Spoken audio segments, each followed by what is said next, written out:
What's going on, guys? It's the Air It Out podcast. We are back in the building. I'm your humble host, Jerome Jones, and we got my man Avery Collins. What's going on, Avery? What's going on, everybody? You already know what it is. Matt Ryan for president. I ain't even got to say too much more. Oh man, here we go. Mr. Big Trust, Darren Braxton. What's going on, Darren? Well, you already know what it is. It's real that simple. Big All right. Yeah, whatever. Stop talking. Because we got a special guest in here today. We got my man, the myth, the legend, Mr. Juan Pablo Garin Camargo. Man, it's a handful saying your name, but we're glad to have you. How you feeling today, man? It's good to be back, man. I cannot tell you how much I missed hanging with you guys and just talking a little bit of football here. And I missed y'all so much. It's been like, what, a year since my last time? We miss you too, man. Yeah, man. If you guys don't ever know, Juan used to be the host of Air It Out podcast. He had to step down for a little bit. We wanted to get him back on. We had to kick Darius out of the group. We was tired of talking about the Patriots. So we got another guy. Don't do my man Darius like that. We love you, Darius. We love you, Darius, man. I know you in there. I know you watching. Darius actually had some work to do, but he is on. He is watching us. So we thank everybody that's in the chat room. We got some new people in here, but thank each person in here. We also got my man Josh in here. So what's up, Josh? I haven't heard from you in a while. Text me, man. What's going on? Text me.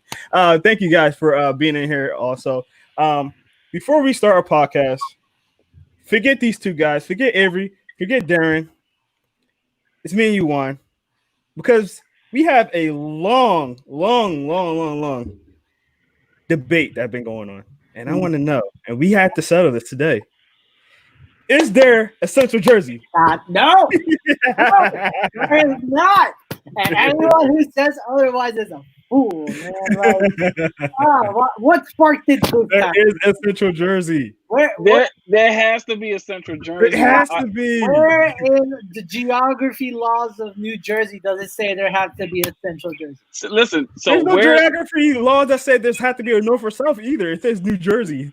Where do you place Ewing, New Jersey?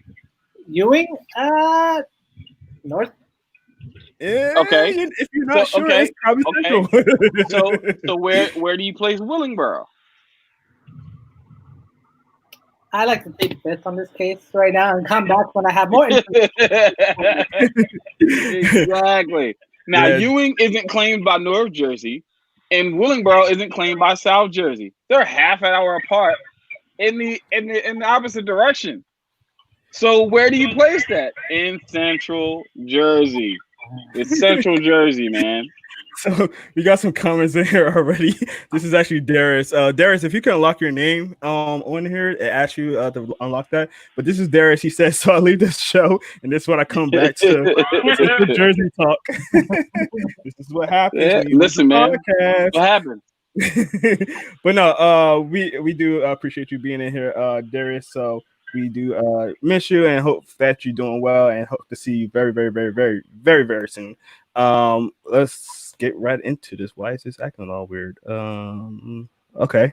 Oh, there you go. Okay, we're good. All right, cool. Speaking of New Jersey, Juan is a New York Jets fan. They're located in New Jersey, and they just got told that there will be no fans for the 2020 season.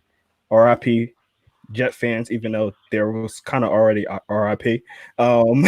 Juan, how you feel about this whole situation, man? It sucks, right? I've been to plenty of Jets games in my life, and we show out. I don't know how you do it down in Philadelphia. I don't know how much you fill it up in the link, but Jets fans show out, man. They show out.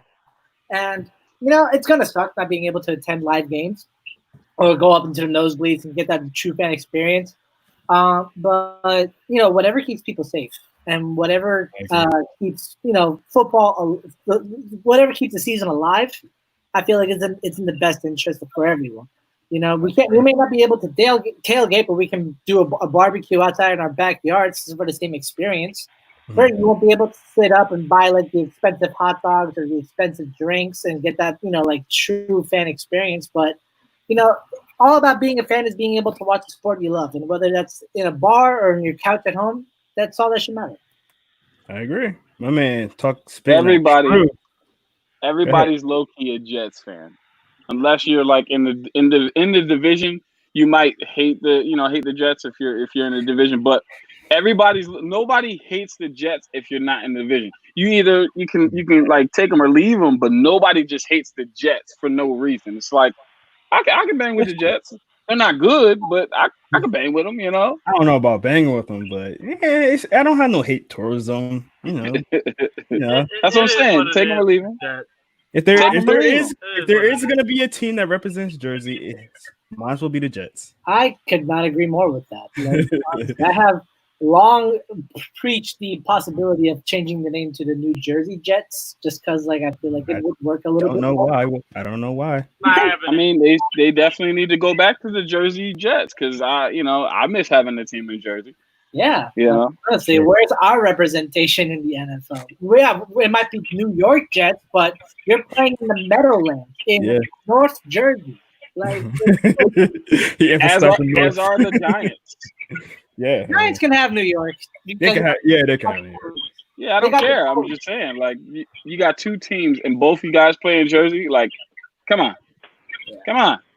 It's like the 49ers. They're based in San Francisco, but they play down in Santa La. Forgot the name of it. Santa Clara. Santa Clara. Yeah, thank you. They play out in Santa Clara. Doesn't make any sense. Yeah, man. Well, we are all football fans, man, and we all love our teams very dearly. You already know Avery and Mr. Big Trust favorite teams. You got to know Juan's favorite team. Obviously, my favorite team is right here.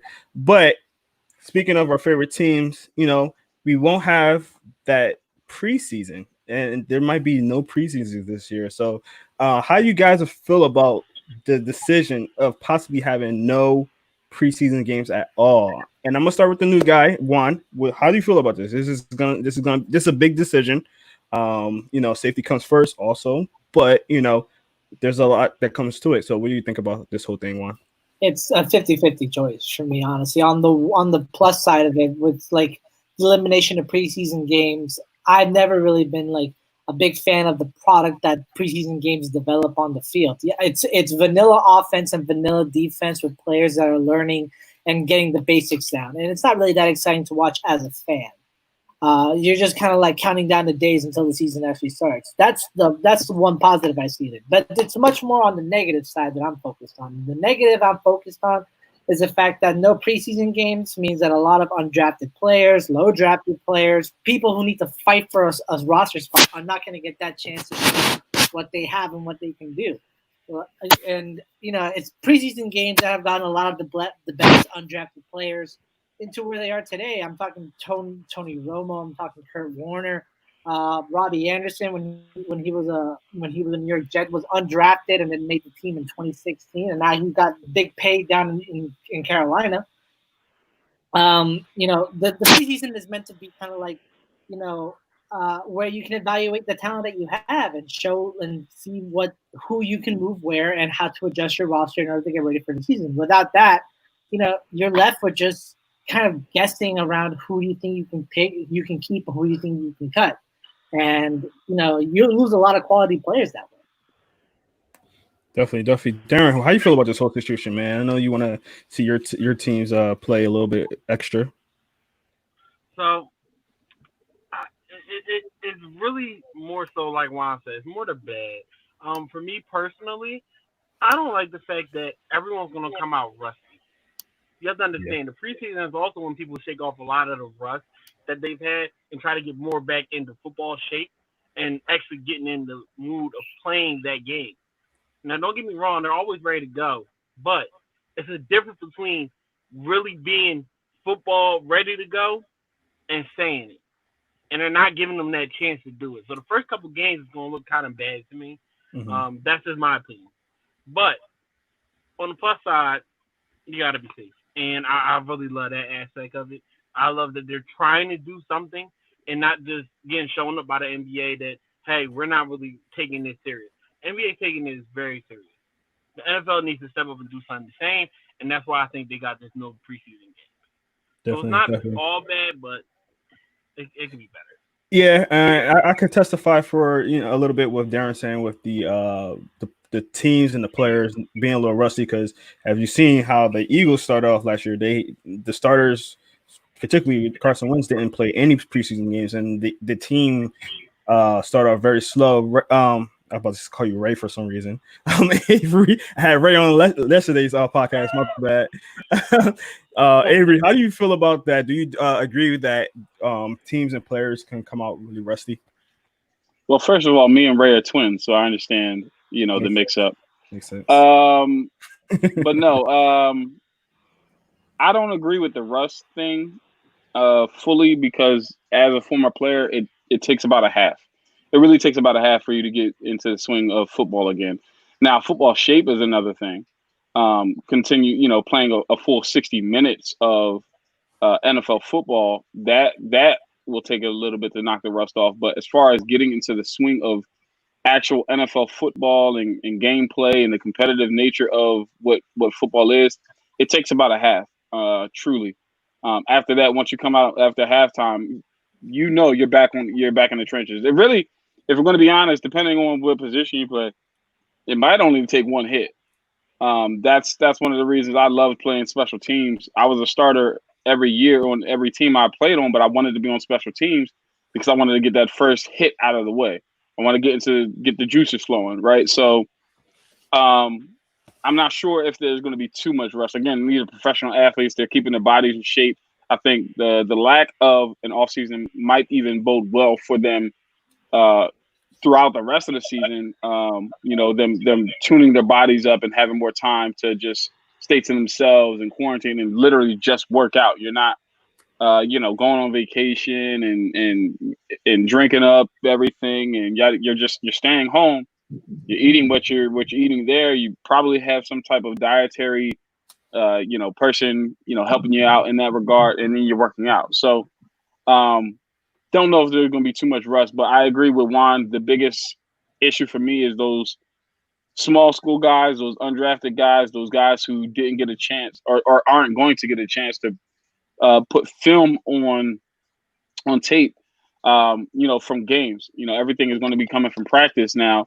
And not to say that you can't be competitive in practice, but it's different going against the same guys every day, your teammates, as opposed to, different competition, guys that you don't see every day, that you're not going to see every week, and being able to flash and show something and show that you were able to scout a guy or that you were able to watch film enough to, find a weakness in a team or a specific personnel. So, for me, that hurts. And we talked about this on the podcast before, is even just going back to when coronavirus initially hit and how, small school guys weren't going to be able to get their pro days, and, seniors, weren't going to be able to get their pro days and get a chance to even get drafted or get onto these rosters. So I think it's already affected that.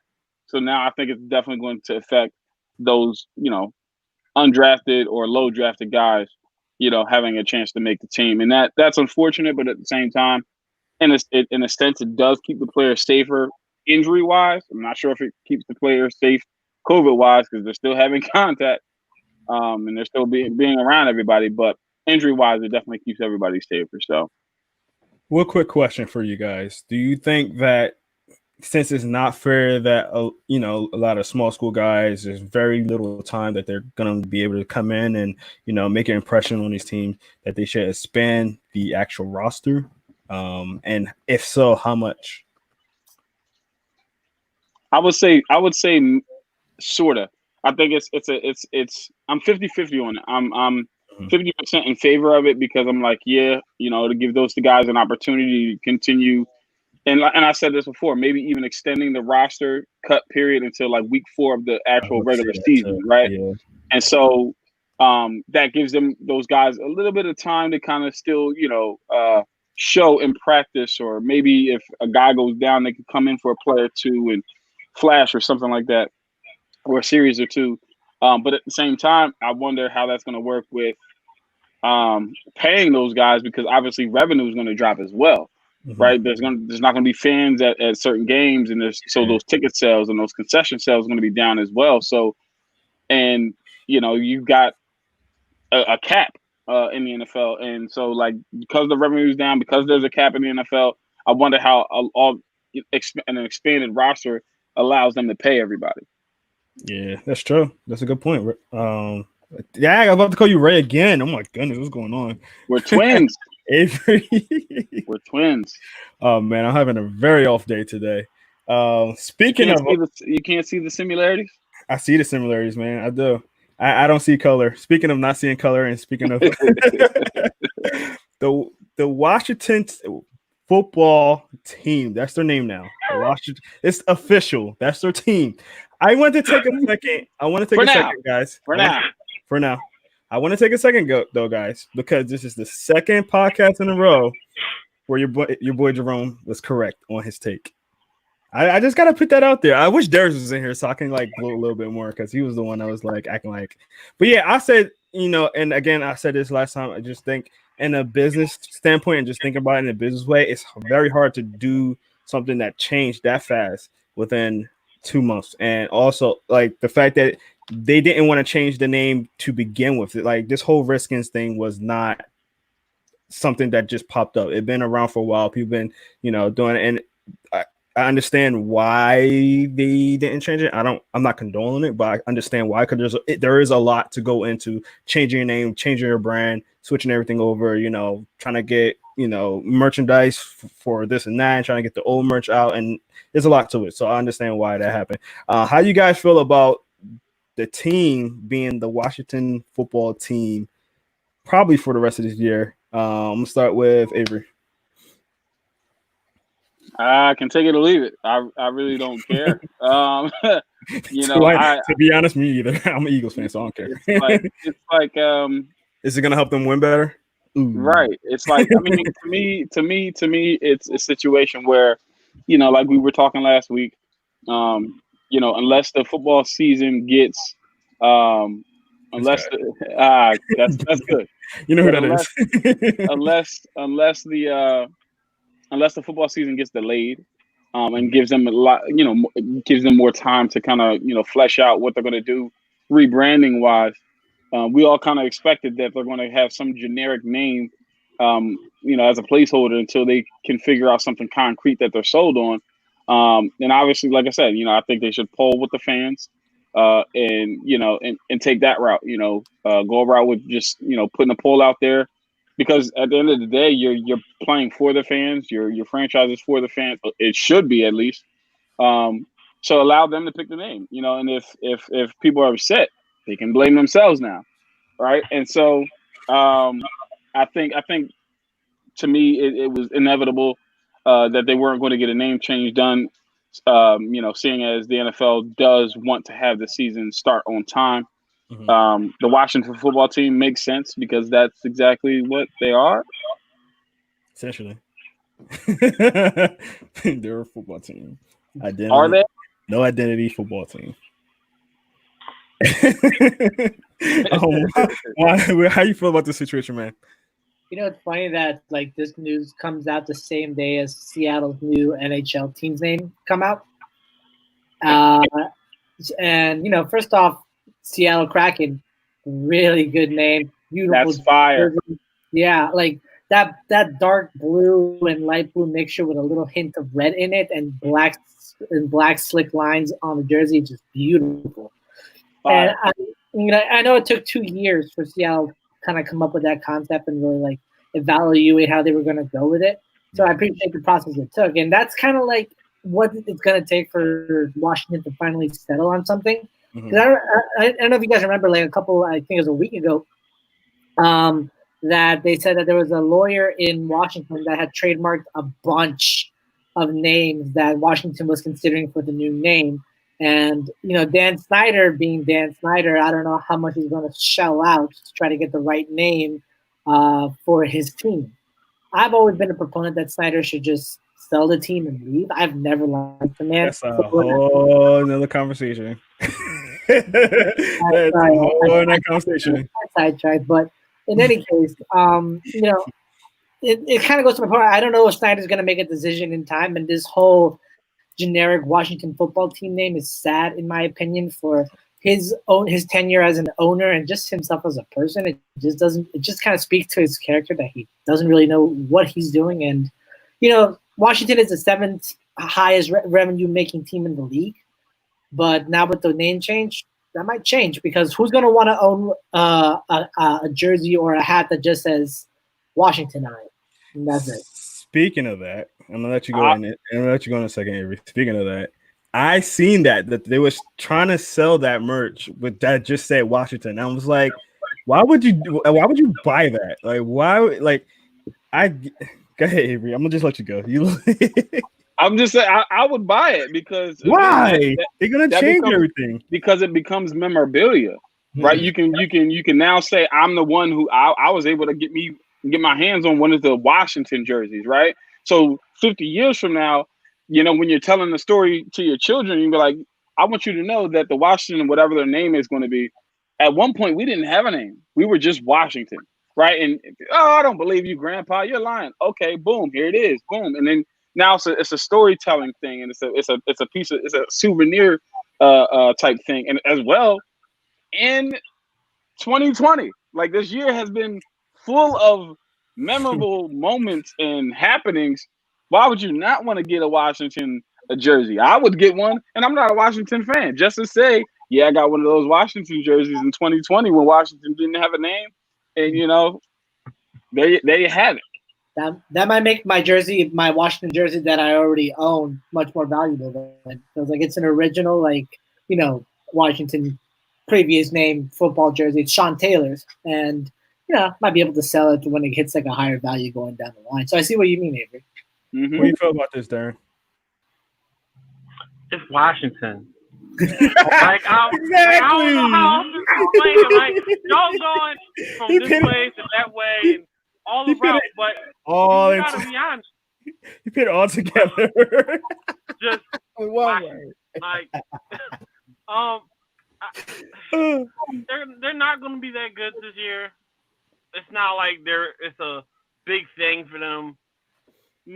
They got fans, but it's Washington. They don't do anything, especially in the last umpteen years now. The last good thing they had was RG3, and that was like a one-year wonder almost for them. Mm-hmm. Kirk Cousins was average at best, and they just don't have it. It was unfortunate what happened to Alex Smith, because they could have been a little something then, but it's Washington, people. Yeah, no one's going to care about Washington this year. They already are probably thinking 4-12. That was probably their best year in ages. And then Washington being Washington had the misfortune of like Alex Smith like shattering his freaking leg. Like, that's insane.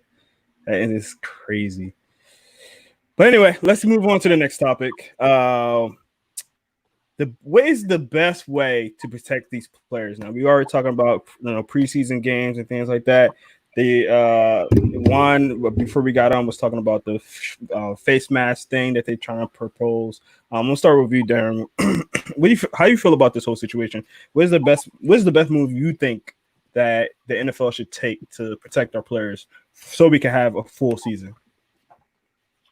So, just hear me out on this. This might sound a little crazy, but the same way the NBA. Hold on, it's gonna sound crazy when you say this. It might sound a little crazy. So listen, everyone is obsessed with how the NBA bubble is working. It's working pretty well. After 2 weeks, they have no positive cases whatsoever. In the NFL, you're not going to be able to do that. It's just not going to happen. Way too many players, way too many coaches. Yeah. But what you could do is quarantine just the teams themselves to a particular area near their practice facility. So each individual team would have their own personal bubble. They can intermingle with everyone there, and everyone already knows that they're following the correct guidelines. This way, it reduces the amount of COVID cases you might be able to catch, as well as when you do play. I'm not going to lie, I kind of like the way that the NFL is trying to have the mask here and maybe like a visor or something here. I like that. It doesn't sound horrible. When it comes to breathing and making sure you're catching a wind, that's probably the only thing I'm a little concerned about, especially with football. But for the most part, I like the idea of each individual team having their own personal bubble almost, where they can protect themselves and protect the players, the coaches, the staff, everyone there. And when it's time to go to another team for a game, you can feel more confident in those two teams because both of them have already been in their own type bubble. Does that make sense? Yeah. So a lot of resources. It'd be a lot of resources, and I think that's probably the biggest thing about that. Yeah, but it NFL got enough money to do it, and it's about the players' health. So, do you want no players or players? Sure, Avery. It's tough, man. It's like I'm torn because I would love to see a bubble type situation like the NBA, but again, it's way too many players. Mm-hmm. You know, my initial thought was, you know, they used to have the Pro Bowl in Hawaii, send everybody to Hawaii and just have the bubble out there, you know, something like that. But I mean, again, it's so many players, so many coaches, so many trainers, so many, you know, it's a lot. That's a lot of people. So that's going to be tough. I really don't know of a way to protect the players. I really don't know. I think that it's a risk regardless. And like I said before, I wonder if we should even be having an NFL season at all. Listen, I'm an NFL fan. I want to see football, all of those things. But at the same time, I don't want people being exposed to this, and I don't want a situation where we hear, okay, you know, Drew Brees is out the next 4 to 6 weeks because he contracted COVID. Some coach like Pete Carroll, who's one of the older coaches in the league, contracts COVID and he's out for, you know, the next month. I don't want to have to deal with that or them to have to deal with that, because that's rough and it's scary, especially when you're just trying to do your job, you know. But at the same time, I can't remember who said it. At some point, we're going to have to learn to live with COVID. It's not going anywhere. So at the same time, I'm thinking, like, you know what, we kind of just got to let this thing continue to run its course, because truthfully, COVID is in control right now, and we just have to learn to live with it and adjust and do what we can. Just kind of like, you know, like the flu and different things like that. You know, I'm not saying COVID is comparable to the flu, but in the sense of, you know, there's a different strand of the flu every year, and we have to adjust to it.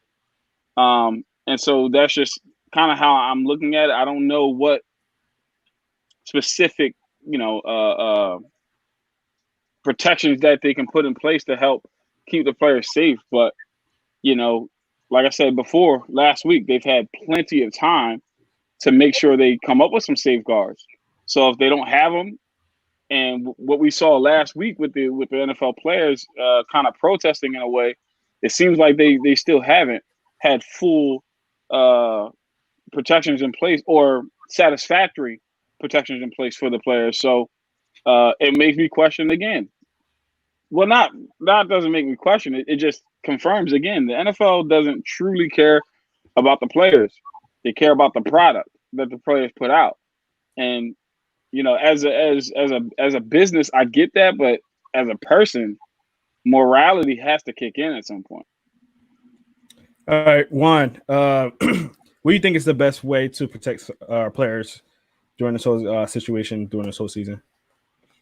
It's a complicated answer because there really is no easy answer.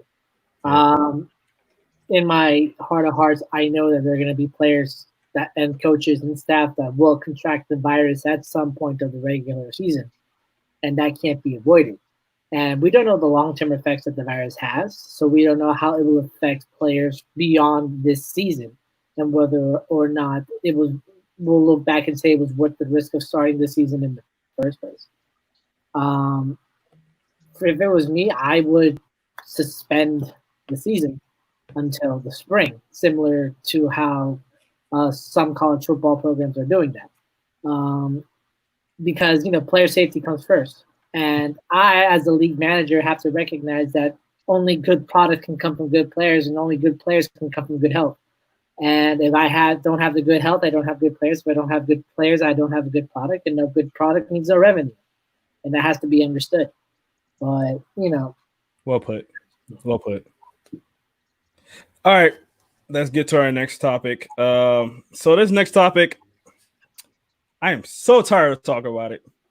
So tired. I mean, even from the Juan days, we was talking about these topics. look, Juan has already been.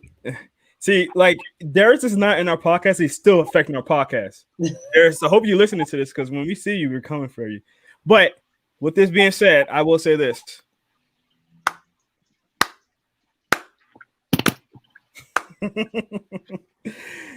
Deuces. Listen. He retires again. Antonio Brown retires again. We're gonna talk about it real briefly. Go ahead, Avery. I'll let you go first. Look, listen, man. If Antonio Brown retires, cool, man. One of the greatest receivers of our generation.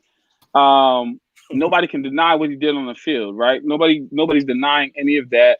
You know, as a person, he has his struggles like all of us do. So, I'm not even going to go into that. My thing is this. If somebody calls Antonio Brown's phone, he's not going to deny that call.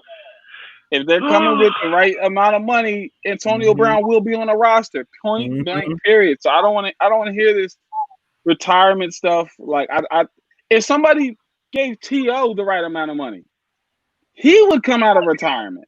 Oh yeah. So I just don't believe a 32, 33-year-old Antonio Brown is sitting there saying, "Yeah, I'm going to hang it up entirely."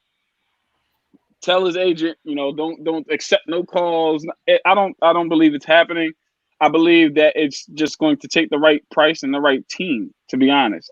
But that's about it. I mean, now it's different. Like, I don't think teams are calling right now, or if they are calling, they might not be coming with the correct price. Because again, the dude, he can still produce. Let's not forget he can still produce. So, he's not going to lower his price tag too much. But it's just, I just don't see this being the quote unquote end to Antonio Brown's career. It would need to be at least 2 years into this retirement for me to fully believe that he's actually hung up his shoes, his cleats, and given up football. But I don't think as of right now, he's just waiting for the right call. That's all he's waiting for. Darren, how do you feel about Antonio Brown retiring? Are you happy after years of him torturing your team? Hey, yo. You just had to put that one in there. You just had to slide it in there. It's okay. It's okay. Low hanging fruit, but it's all right. I speak the truth. That's all I do. I'm sorry. Maybe too truthful. Maybe too truthful. No, listen. I'm not gonna lie. I hated playing him. I hear you. I think even if we stop Le'Veon Bell, stop everybody else, somehow he still gets it done. And I never understood that. Like, we know who we gotta stop. Which is just never stop. But it's cool though. I was already happy when he left the Steelers, went to the Raiders. I was happy when he went to the Patriots, because then when we beat the Patriots, I was really gonna be happy. But now that he's out the league again, like Avery said, he's right now probably getting offers for 1 year, maybe $5 million.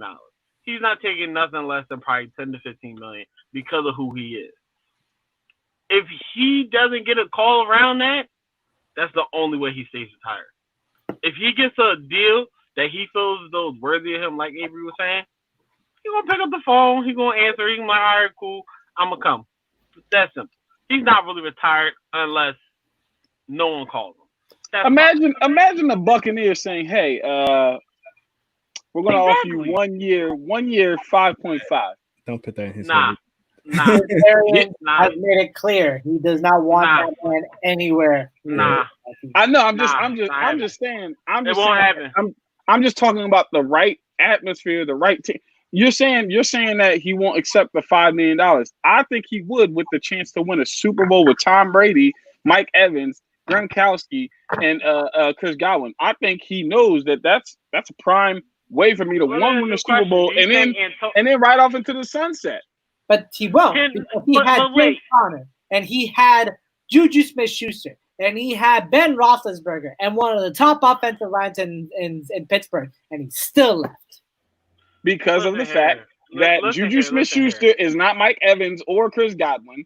Le'Veon Bell was already going through his situation. James Conner is not Le'Veon Bell, and the fact that it wasn't a team situation, it was an organizational situation, and so that's why I'm saying, like, we haven't heard anything from the Bucs organization that any players are like, I don't really bang with the Bucs like that. I haven't heard anything other than Gerald McCoy being upset that he was, not getting his bread or whatever. But other than that, I haven't heard it from any other player. So why would I not go there and get a chance to, again, $5 million ain't no small amount of money, and I get the chance to win a Super Bowl. And he's already made his money. Let's not forget, Antonio Brown's already made money and still getting paid. Listen, you got to think about it like this. He wants to be the number one guy on any team he on. No, he don't. Yeah, he does. That's why he left. Pittsburgh. That's why he left Oakland. That's why he couldn't stick it in. Not sticking in New England. So, like I was saying, of course, he wants to be the number one guy, but he would concede and be like, way. You got to understand. Those targets. You have to understand that Antonio Brown is so good that nowhere where he goes, he'll probably end up being the number one guy. So he can come in and be like, yeah, I'll be the third guy on the roster. All right, by week 3, y'all be getting all the targets, though. That's how good he is. Let's not forget about that. You got to remember also, like, the last, 2 years that when he wasn't getting the targets, he was like crying on the sideline and throwing stuff on the sideline. Do you honestly believe this is true? This is true. However, he's been working with those guys. But he's been working with other people. And yes, he would be the number one with those guys because that's the type of receiver that Tom Brady likes, i.e. Julian Edelman.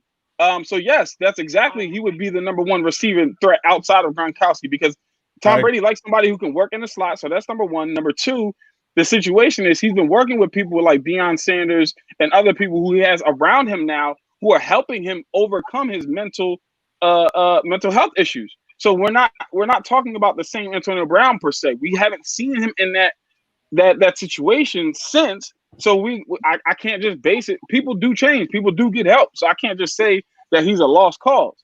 So with that being, and like I said, I think it's just the right scenario and the right situation. He was doing fine in New England until the allegations came out about the sexual assault allegations. That's the only reason that he's not there anymore. Other than that, he'd probably still be there. Am I wrong?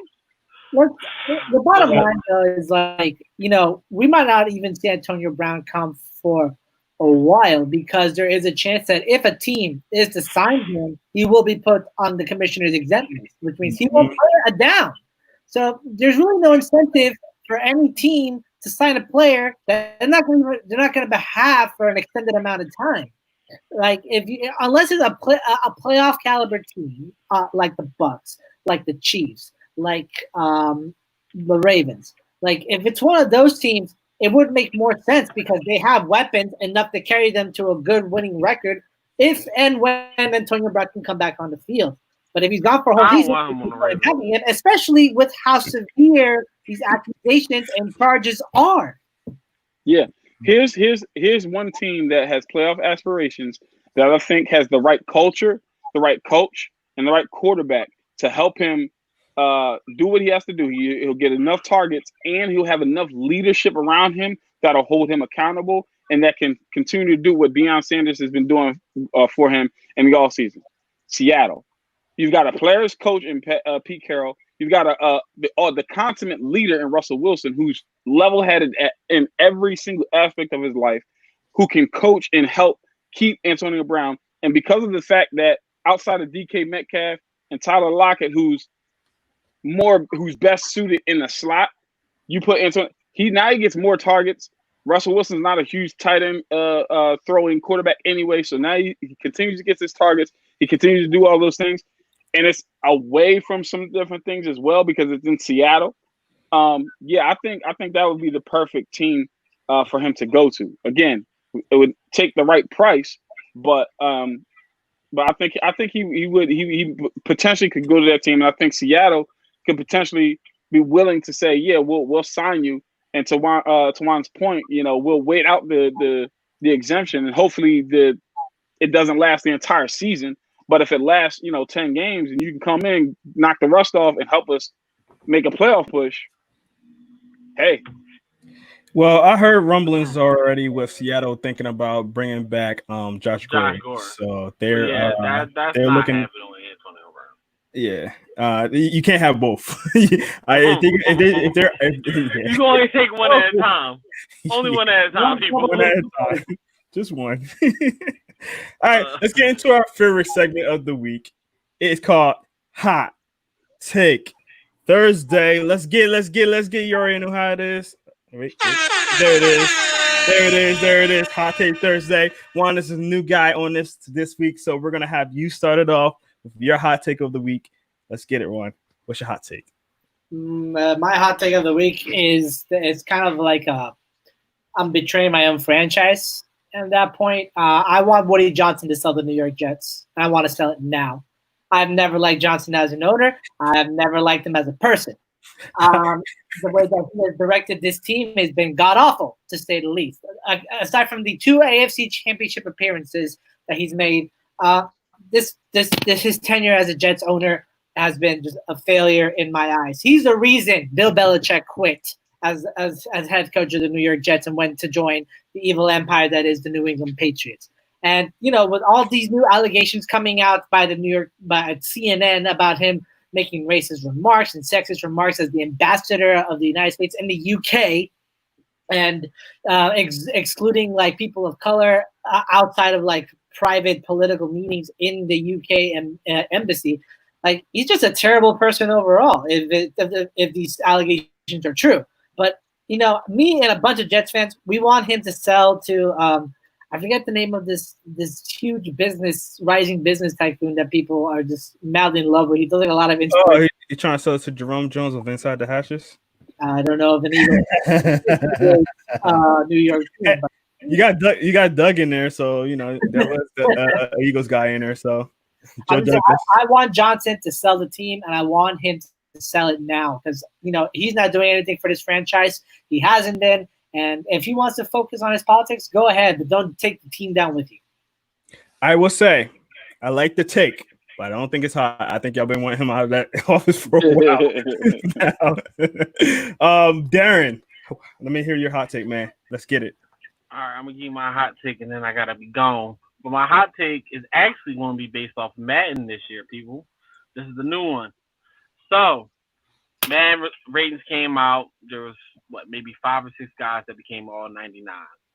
I believe this year there will be 399 quarterbacks, 399 running backs, 599 wide receivers. And if you play Madden, you know how hard it is to get to that level of 99. Mm-hmm. It's going to be 399 quarterbacks. Patrick Mahomes is 1. Lamar Jackson is number 2. And don't even say anything, Jerome. And Darius, I don't want to hear it when you get back. Tom Brady's going to be number 3. Tom Brady, number 3. Tom Brady. Listen, be mad all you want, Juan. It is what it is. And you can see why. Just the way that it's all set up for him. If he has a very productive year in that system, oh, they want to give him the 99. How can you deny Russell Wilson or Deshaun Watson of a 99 rating, though?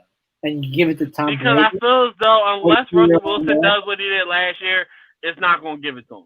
Because he should have been a 99 from last year. Seahawks offense, though. He is Seahawks offense. He should have been a 99 last year, but he didn't do it. That's the only thing. So I think they want him to do it twice like that. Who should have been 99 last year? Russell Wilson. Oh, yeah, he should have. Yes. I don't know about that. I think Darius talking about the Jets owner fire him. Yeah. The wide receivers is actually going to be the best part. So you got Michael Thomas, DeAndre Hopkins, Julio. Wait for it. Odell.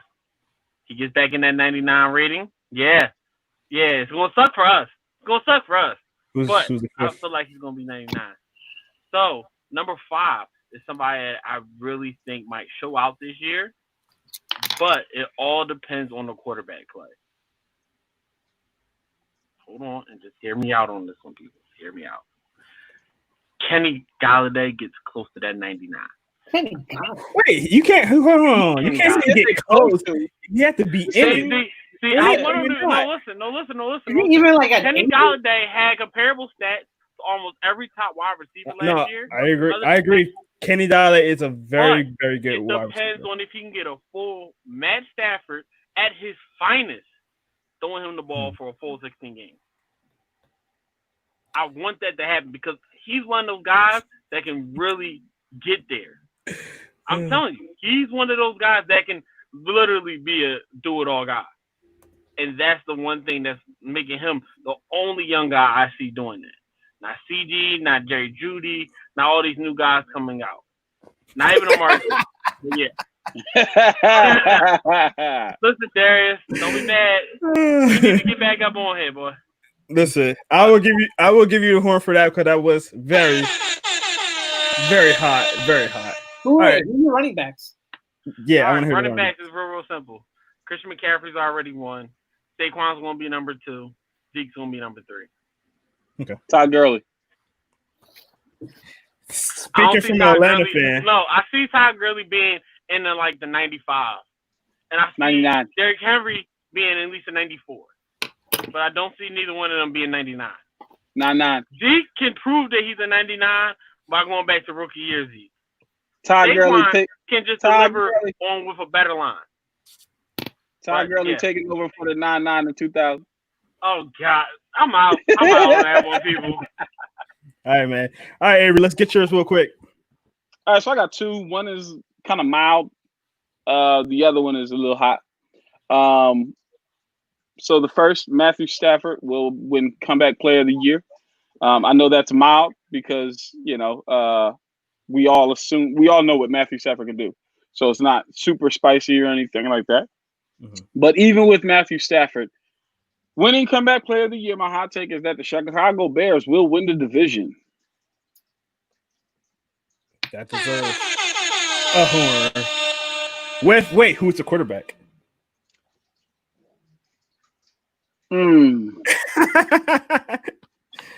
I don't think it matters. I think Nick Foles pushes Mitchell Trubisky to be great, or Nick Foles steps in and does what Nick Foles does.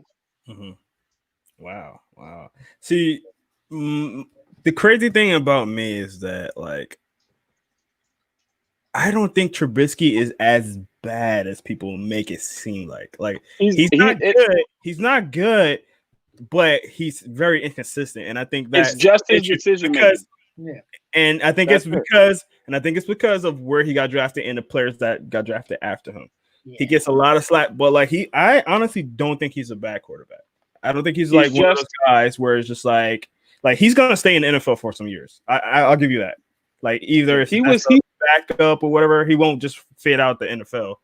But he was a project, period, and that was the issue with him getting drafted so high. Yeah. He was a project, right? And it wasn't something where but you saw the tools, right? He had all the tools. He had the arm. He was athletic. He was accurate. He could do all these different things. It's just the decision making and the awareness as a quarterback. He played one season as a quarterback, one full season as a starting quarterback, and so it's just and he played at North Carolina. It's not like he was at some West Coast running offense type school or a school like Oregon or Ohio State or something that slings the ball around, Cal, something like that, So I think he was a project in the draft, but he just has so many tools that you like him. So like I said, I think he just needs somebody to push him and unlock the true potential that he has that I saw. Like I said, I thought he was the next Drew Brees, but like I said, and it was just from a skill standpoint, but I think it's just a situation where he needs to get this right. Once he gets this right and gets the correct game management skills and stops with the turnovers and makes the correct decisions, he's gonna be a good quarterback. Definitely. All right, I got my hot take. Y'all ready? Yeah. There is a Central Jersey. Yeah. Oh man, I had to mess with you, Juan. Thank you so much for joining us, Juan. We do appreciate you being on the podcast, man. You got any closing words, man? Central Jersey is a figment of your imagination. Matrix affect your mind with the imagery. Listen, man, there is a Central Jersey. I can prove it. It's proven. I'm telling you. I can show you. A map, post it on, and I got you. Put it on your stuff, and I still won't believe. We're gonna get you back on. We're gonna have a Central Jersey podcast just for you, man.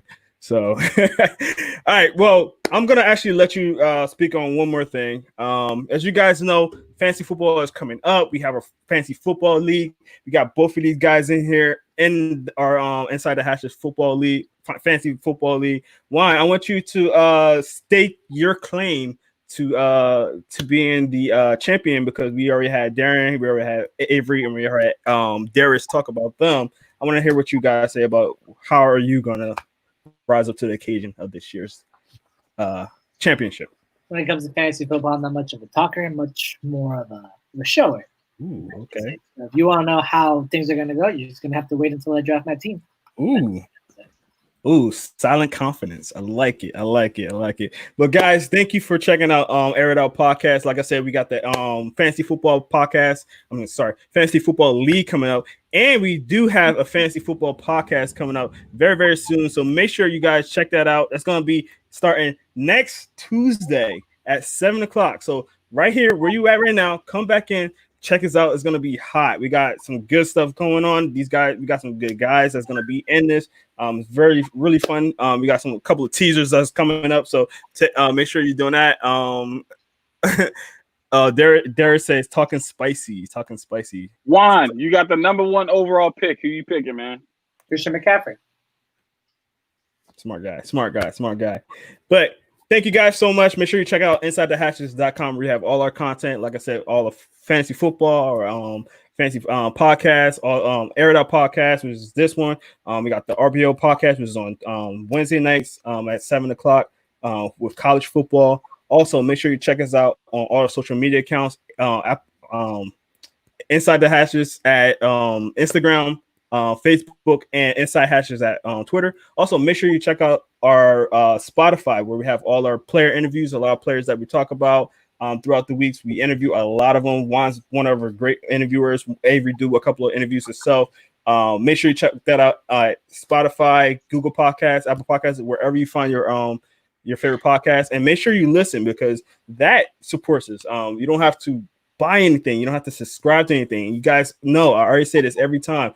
You just have to click that play button. It's some supports Inside the Hashes. Any kind of support, please make sure you guys do that. We do appreciate it. So Inside the Hashes at Spotify, Apple Podcasts, and Google Podcasts. I'm Jerome Jones, your favorite host.